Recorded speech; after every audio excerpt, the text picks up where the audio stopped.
This video is about Rosemary's birth. Some say it was a miracle. In fact, many say it was a miracle. Most all of us have had events in our life that made a major impact on it, okay? Some of those events were wonderful and some were not so wonderful.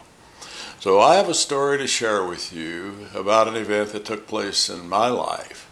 And you decide which category it is, okay? This story takes place in a little town in southeast Missouri, Sikeston, Missouri.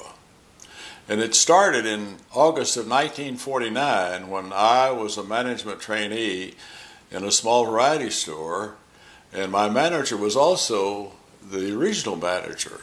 So he sent me to Sikeston, Missouri to relieve the manager who had become very ill.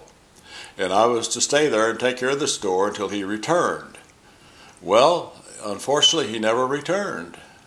And this was August, so I stayed on. I stayed through the holiday season and through the inventory. We had a good year. And in January the following year, the president of the company called me into the home office and gave me the keys to the store.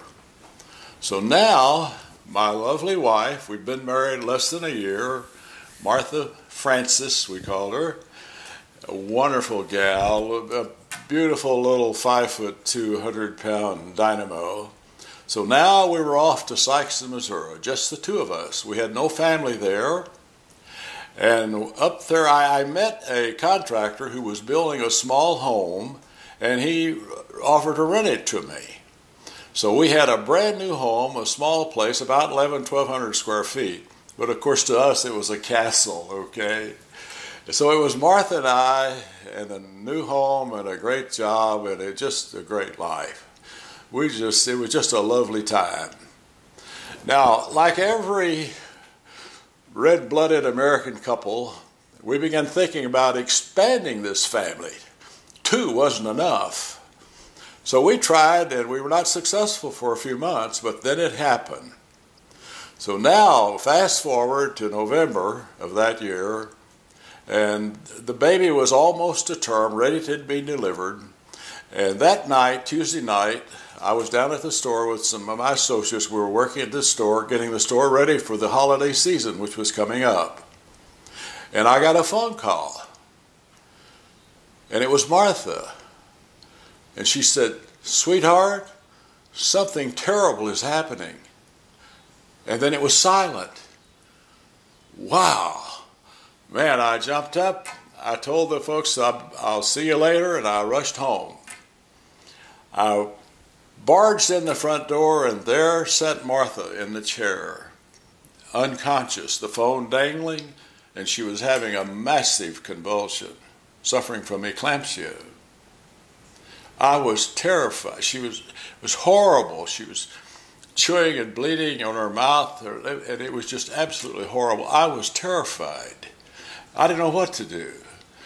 But Martha had the presence of mind to call Dr. Martin when she called me, and he barged in the door right behind me. So we got Martha to the hospital, and all night long, these massive convulsions, every 20, 30 minutes, and they were giving her heavy medication to try to deal with it. And every 2 hours, all night, Dr. Martin, a wonderful guy, was down at the hospital checking on Martha and with me. The next morning about 8 o'clock, he came in the waiting room where I was, and I didn't like the looks on his face. He sat down beside me and he put his hand on my knee and he said, "Baz, things don't look good. The medication is tough for Martha and it's devastating for the child." Oh, it flashed through my mind, wow, I'm going to be a widow at 20.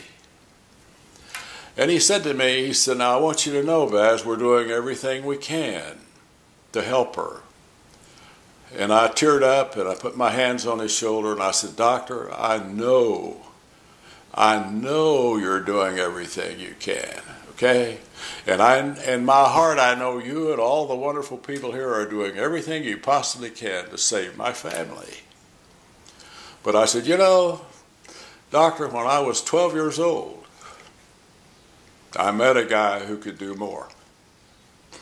So I asked him, and he directed me down to the little chapel down at the end of the hall. So I went down there. He asked me if I wanted him to go with me, and I said, no, I'd rather go by myself. So I sat there for 30, 40 minutes and reminisced and thought about the wonderful life that I'd had.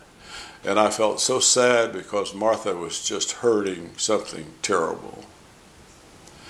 But after a while, I really had a better feeling. Now, I never got the feeling that everything's okay. No, that never came. But I had a peaceful feeling. So I went back to the waiting room. And I want you to know, in about 35 or 40 minutes, I looked out the window down the hall, and here comes a cute little nurse running toward me with a smile about a foot wide. Boy, I left the waiting room to meet her, and she said, Mr. Basil, your wife is dilating. Well, I didn't know what that was. 20 years old, you think you know everything, but you don't know anything. But I knew what the smile was. I knew what that was. I understood it completely. Another 30 minutes, little Rosemary showed up. 8.5 pounds of beauty. Oh my. Now we went on, we had 2 more wonderful daughters. And they were just precious. 3 pretty little girls.